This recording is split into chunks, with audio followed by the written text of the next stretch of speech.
Israel ini kan cenderung lebih memilih operasi militer terbatas dan presisi kalau kita lihat gitu ya. Sementara kalau Iran, ya selama ini kita lihat juga lebih memilih pendekatan asimetris ya, menggunakan proksi-proksinya untuk menghindari konfrontasi langsung. Misalnya adanya serangan rudal atau drone yang gagal, menyimpang dari target yang dimaksud gitu ya. Terus apa namanya, jatuh di lokasi yang sangat sensitif atau berpenduduk sipil padat sehingga memicu apa namanya, eskalasi besar karena dianggap serangan yang disengaja. Perang itu kan uh, tidak terjadi jika salah satu pihak tidak meyakini peluang menangnya sangat besar. Ya. Ya. Jadi apa namanya, perang selalu terjadi ketika salah satu pihak atau terutama yang mengambil inisiatif untuk menyerang lebih dahulu itu meyakini bahwa dia mampu memenangkan. Selamat malam, Tribuners. Program Tribun Fokus hari ini membersamai Anda bersama dengan saya Nela Irda Tribuners. Sejak 31 Juli, serangan Israel terhadap Ismail Haniyeh yang terjadi di Teheran, Iran. Sampai saat ini, Iran belum melancarkan serangan meskipun mengatakan akan melakukan balas dendam. Iran sendiri diketahui sejak kematian Ismail Haniyeh terus melakukan persiapan. Pejabat tinggi Iran sempat mengisyaratkan bahwa serangan Iran ini akan dilancarkan rentan 12 hingga 14 Agustus. Namun sampai saat ini belum juga ada tanda-tanda Iran akan melancarkan balas dendam dengan menggempur Israel. Lantas bagaimana kemudian melihat eskalasi konflik di Timur Tengah di tengah rencana balas dendam yang belum juga dilakukan oleh Iran ini? Saya akan berdiskusi bersama dengan pengamat militer dari ISIS, ada Bang Hairul Fahmi dalam Tribun Fokus malam ini, Tribuners. Bang Hairul, terima kasih banyak sudah bergabung. Selamat malam, Abang. Selamat malam. Ya, terima kasih menyempatkan waktunya hari ini berdiskusi bersama dengan saya, Bang Hairul. Saya ingin mengawali diskusi dengan pengantar dari Bang Hairul. Silahkan, apa yang kemudian membawa Iran seakan-akan publik melihatnya masih menahan serangannya ke Israel, padahal berkali-kali setelah kematian yang terjadi di Teheran, Iran, begitu ya, Iran ini mengatakan akan melancarkan balas dendamnya pada Israel. Iya, dalam seminggu terakhir ya paling tidak ya kita lihat Hmm. ketegangan antara Iran dan Israel ini memang semakin meningkat. Banyak laporan menunjukkan adanya kemungkinan serangan ya, atau eskalasi besar oleh Iran sorry, terhadap Israel gitu ya. Nah, peningkatan ketegangan ini terutama dipicu oleh pembunuhan pemimpin Hamas Ismail Haniyeh di Teheran yang diduga dilakukan oleh Israel gitu ya. Nah, Iran juga sudah eh, apa namanya ya berjanji untuk membalas tindakan ini, dan kekhawatiran atas serangan balasan ini juga sorry, sudah membuat Amerika Serikat dan sekutu-sekutunya memperkuat kehadiran militer mereka di Timur Tengah gitu ya. Nah, di wilayah itu juga kita lihat terjadi beberapa insiden kekerasan ya. Eh, Militan Palestina melakukan serangan terhadap eh, kendaraan-kendaraan sipil di lembah Yordan Utara yang mengakibatkan ada beberapa warga Israel tewas dan luka-luka gitu ya. Kemudian juga proksi-proksi Iran juga meningkatkan apa namanya serangan gitu ya, termasuk Hizbullah dari Lebanon Selatan, kemudian ada juga serangan-serangan drone terhadap pangkalan-pangkalan militer Israel yang juga menyebabkan kerusakan signifikan gitu. Nah, kalau kita lihat apa namanya eskalasi itu ya juga dibarengi oleh upaya-upaya diplomatik yang dilakukan untuk meredakan ketegangan. Hmm. Amerika Serikat dan negara-negara sekutunya juga sudah mendesak Iran untuk menahan diri, tapi ya sejauh ini Iran menolak seruan untuk menahan diri dan ya tetap bersikeras untuk membalas serangan terhadap Haniyeh gitu kan. Hmm. Nah, jadi kalau menurut saya kemungkinan eskalasi antara Iran dan Israel untuk memicu eh, perang ya, dalam waktu dekat ini ya memang eh, tampaknya eh, besar gitu ya. Hmm. Kalau kita lihat dari tadi ya, penanda-penanda tadi ya, serangan Israel yang menargetkan pemimpin Hamas di Teheran, yang meningkatkan ketegangan, kemudian Iran mengancam balasan militer yang kuat, kemudian apa? Ada juga kekhawatiran dari Presiden Amerika yang berharap kemudian Iran supaya menahan diri. Nah, tapi eh, kita lihat ketidakpastiannya masih tinggi gitu ya. Ya. Ketidakpastian masih tinggi. Nah, walaupun apa eskalasi besar dalam waktu dekat ini tidak bisa diabaikan, tapi bukan hal yang pasti gitu ya. Artinya kedua belah pihak ini kalau kita lihat selama ini ya dinamikanya kan, Hmm. eh, walaupun ada apa namanya fluktuasi gitu ya, tensi kadang meningkat, tapi kemudian turun ya turun naik begitu kan. Tapi selama ini kedua belah pihak ini kan cenderung memilih menghindari konflik besar yang menimbulkan kerugian besar di apa namanya baik di masing-masing pihak maupun apa namanya di kawasan dan secara global gitu. Israel misalnya kalau kita lihat ya, termasuk juga dalam kasus apa tewasnya Haniyeh dan Hmm. apa namanya kasus sebelumnya Israel ini kan cenderung lebih memilih operasi militer terbatas dan presisi kalau kita lihat gitu ya. Sementara kalau Iran ya selama ini kita lihat juga lebih memilih pendekatan asimetris ya menggunakan proksi-proksinya untuk menghindari konfrontasi langsung. Ya, artinya apa namanya ya selama tidak ada insiden besar atau salah perhitungan ya di antara Hmm. kedua pihak ini baik Iran maupun Israel, saya kira eskalasi masih masih mungkin eskalasi yang signifikan yang makin yang besar begitu ya sampai pecah perang terbuka begitu itu masih mungkin dihindari. Mhm.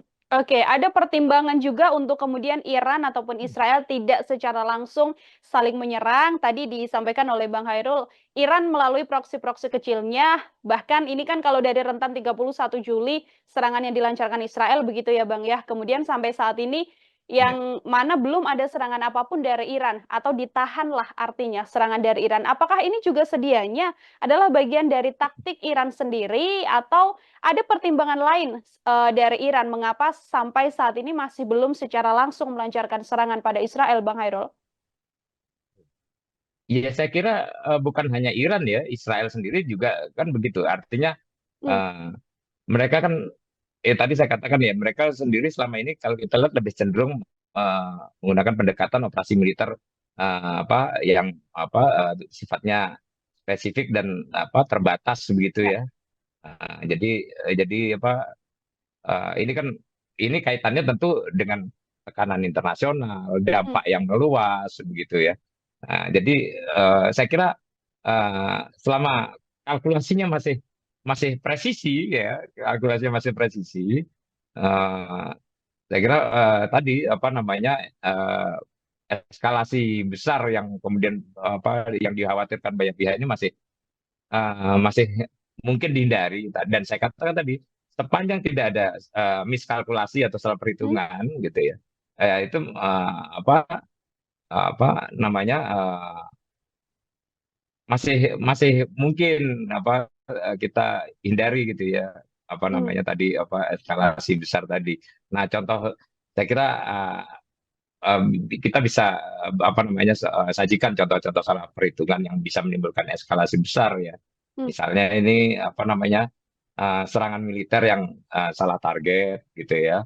Nah, atau apa kalau kemarin kan sudah ada salah satu eh, apa namanya serangan terhadap tokoh kunci itu sudah terjadi, tapi Ya. ternyata belum cukup untuk menaikkan apa namanya tensi sampai kemudian pecah eh, perang terbuka misalnya begitu. Hmm. Tapi apa namanya bisa juga nanti misalnya adanya serangan rudal atau drone yang gagal menyimpang dari target yang dimaksud gitu ya.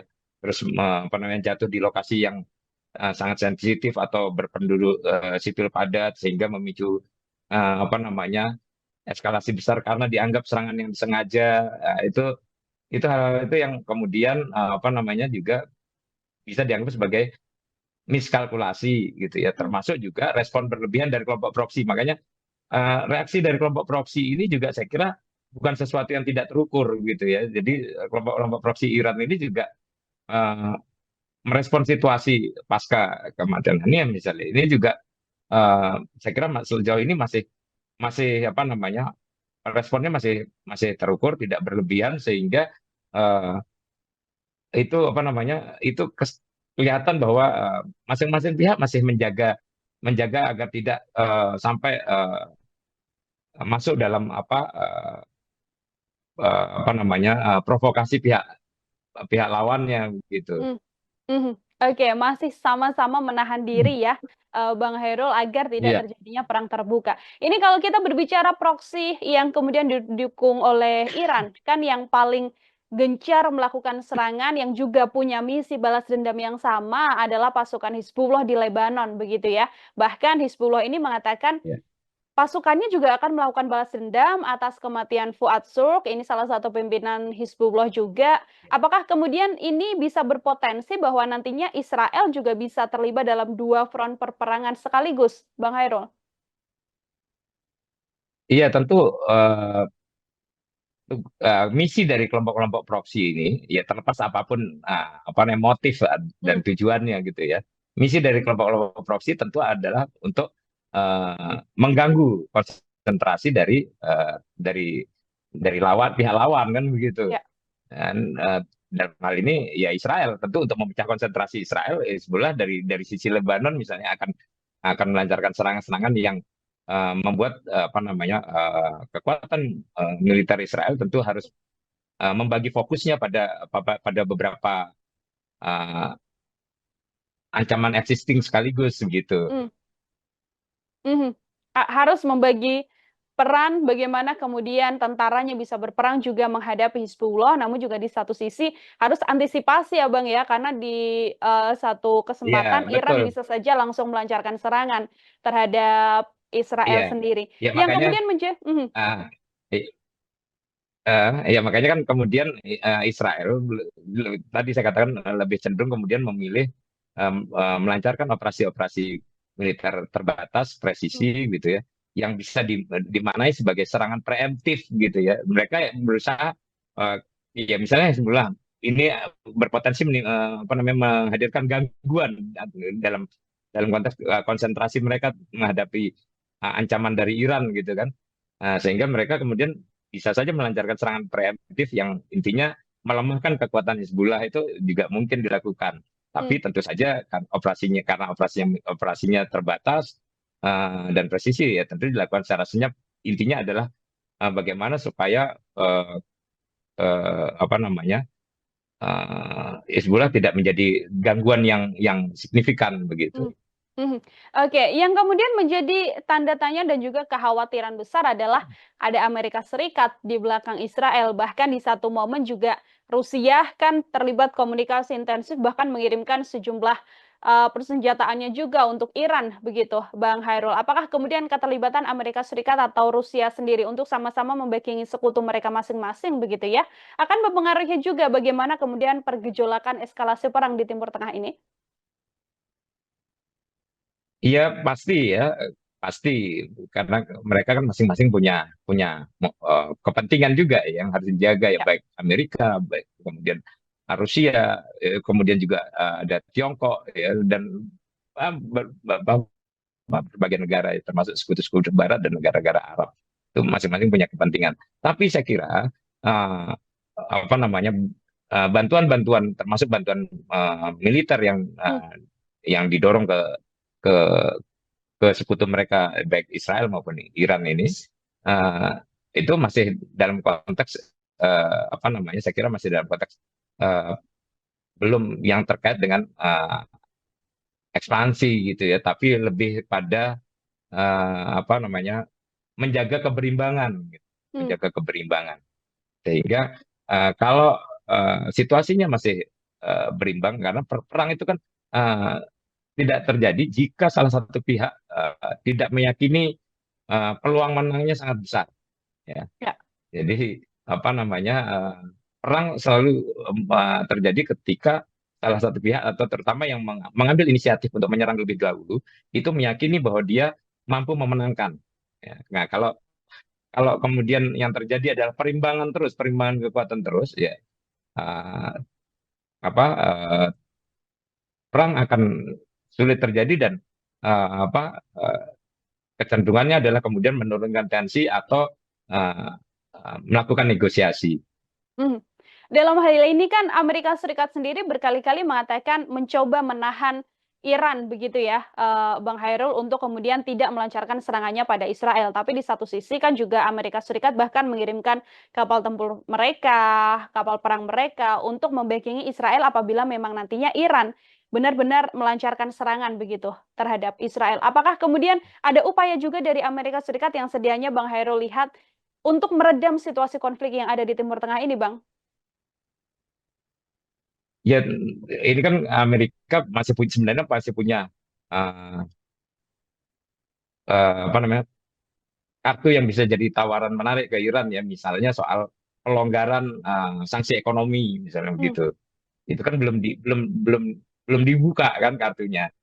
Artinya sejauh ini yang dilakukan masih berupa tekanan-tekanan ya, berupa tekanan-tekanan dan ya jika apa namanya uh, itu masih diabaikan juga oleh Iran, ya saya kira masih terbuka juga peluang Amerika menawarkan opsi misalnya pelonggaran sanksi ekonomi eh, apa namanya dengan kompensasi penurunan eskalasi, penurunan tensi dan Iran apa namanya eh, meredakan ambisinya untuk membalas kematian Haniyeh misalnya begitu. mhm, mhm. Ada yang bisa diupayakan oleh Amerika Serikat untuk menghindari konflik yang ada. Lalu kan Iran juga belakangan meminta bagaimana kemudian Iran tidak akan melancarkan balas dendam. Iran tidak akan menyerang Israel begitu apabila Israel menghentikan serangannya di jalur Gaza. Apakah kemudian hal ini bisa menjadi diskusi yang menarik juga untuk menyelesaikan konflik yang ada antara Israel dan juga Iran sekaligus menghentikan konflik di jalur Gaza, Bang Hairul? Ya ini kan berkaitan ya satu Hmm, sama lain apa namanya. Tentu Iran ketika diminta begitu dia apa tentu tidak akan tanggung-tanggung juga memberikan tawarannya kan gitu. hmm, Ya tentu tuntutannya juga akan lebih besar supaya pada saatnya jika negosiasi bisa dilanjutkan tentu akan ada kompromi, ada titik temu begitu ya. Yang yang selama ini terjadi kan seperti itu. ya. Misalnya katakanlah bisa katakan bahwa tawaran pelonggaran sanksi ekonomi gitu ya. Itu kan dijawab oleh Iran misalnya dengan oke kami akan apa namanya turunkan eskalasi tapi hentikan juga provokasi di Gaza misalnya begitu kan. Hmm, Nah, itu kan nanti apa namanya tentu Amerika juga akan harus menekan Israel sanggup nggak? Artinya memang apa namanya tidak bisa salah satu pihak Israel apa Iran saja yang ditekan karena Iran walaupun dia masih eh, katakanlah oke berkomitmen untuk menurunkan ketegangan tapi dia masih bisa tetap mengganggu mengganggu situasi melalui proksi-proksinya begitu. hmm. Mhm. Masih banyak hal yang bisa dilakukan Iran meskipun tidak secara langsung menyerang Israel, tapi bisa melalui proksi-proksi kecilnya ada Hizbullah, kemudian Houthi juga atau bahkan Hamas yang Ya, juga bisa menyerang Israel juga ya, Bang Hairul ya di situasi konflik yang ada ini. Ini kan di satu sisi Israel masih menahan menahan diri juga atau masih mencoba untuk melihat apakah benar Iran akan melancarkan serangan atau tidak begitu. Tapi di satu sisi yang kita lihat ada pertikaian juga di internal begitu, Bang Hairul, bagaimana kemudian ya, Perdana ya. Menteri Netanyahu dan Menteri Pertahanan Galan di Israel ini terlihat tidak satu jalan begitu, karena Galan meminta agar adanya gencatan senjata, tapi di satu sisi Netanyahu masih tetap kekeh mengatakan akan terus melancarkan serangan mereka. Kalau dilihat dari situasi internal di Israel sendiri, analisa Bang Hairul seperti apa? Iya memang apa salah satu penyulit dalam konflik Iran Israel yang belakangan ini ya adalah apa namanya internal Israel sendiri ya, Hmm. antara apa ya ambisi apa pemerintahan Netanyahu ini kan ya luar biasa gitu. Kita sudah ya memang sudah apa namanya sudah kelihatan lah, sudah lama kan gitu, sudah berkali-kali ketika Netanyahu berkuasa misalnya itu apa eskalasi selalu meningkat begitu. Hmm. Ya, cenderung apa namanya pemerintahan Israel juga cenderung provokatif begitu kan. Nah, di sisi lain kalau kita lihat eh, itu juga eh, ternyata kan tidak eh, didukung secara penuh oleh baik oleh Hmm. rakyat Israel sendiri maupun oleh militernya. Ya Ya. militer bagaimanapun juga karena mereka yang akan berada di garis depan, mereka yang harus eh, bertahan atau melakukan operasi begitu kan. Mereka juga sangat mungkin mengalami kelelahan begitu ya, Hmm. mengalami kelelahan terus juga sangat mungkin juga kalau situasinya berlarut itu eh, mental mental pasukannya juga akan terganggu, itu sangat mungkin dalam situasi peperangan yang berlarut kan itu yang mungkin terjadi sehingga eh, eh, walaupun ya disiapkan untuk berperang begitu ya, tapi ya tidak ada juga yang mau untuk berada dalam situasi apa namanya penuh ancaman yang berlarut-larut begitu, sehingga mereka juga membutuhkan eh, katakanlah penurunan tensi, bahkan jika dimungkinkan mereka juga ingin situasi yang lebih stabil. Hmm. Dari sisi militer Israel yang juga meminta agar sedianya ada gencatan senjata atau penghentian konflik di Timur Tengah sendiri yang kemudian juga menghambat begitu ya, bagaimana kemudian Netanyahu tidak mendapatkan dukungan penuh untuk terus melancarkan serangan. Kalau kita melihat upaya yang kemudian bisa dilakukan untuk meredam konflik antara Iran dan juga Israel ini, sedianya hal apa saja yang bisa terjadi, Bang Hairul? Sorry, terputus tadi Hmm. ganunya, suaranya, Hmm. audionya. Saya nggak bisa Oke, dengar. terkait upaya yang kemudian bisa dilakukan sejumlah pihak begitu, termasuk Iran ataupun Israel sendiri untuk bisa meredam konflik yang ada ini, sedianya hal apa yang memungkinkan untuk bisa dilakukan, Bang? Saya kira apa namanya ya masih banyak hal yang bisa dilakukan untuk apa namanya untuk meredakan uh, ketegangan ya, selain Hmm. upaya diplomatik terus kemudian uh, apa di kalangan apa mereka sendiri gitu ya, itu masih sangat mungkin, tapi bagi saya kalau apa namanya situasi antara Iran dan Israel memang agak sulit apa namanya menyerahkan apa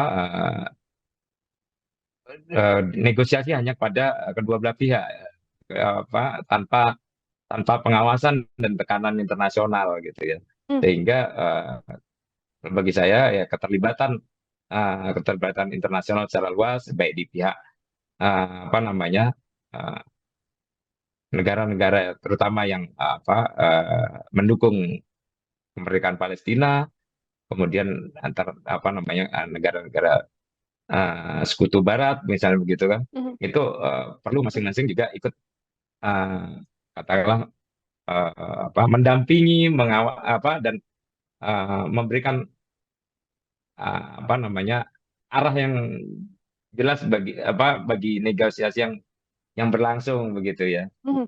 Jadi Mhm. apa namanya walaupun katakanlah Amerika tampaknya menggelar kekuatan di Timur Tengah, tapi uh, itu uh, saya kira bukan berarti hanya untuk sekedar menekan Iran, tapi juga untuk menunjukkan komitmen mereka bahwa uh, eskalasi yang lebih besar mereka bisa tekan kemungkinan, kalau kemungkinannya berasal dari Israel. Nah, demikian juga sebaliknya pihak-pihak yang apa namanya dekat dengan Iran harus berusaha juga untuk menjaga supaya uh, Iran tidak apa namanya uh, melancarkan serangan balas dendam gitu.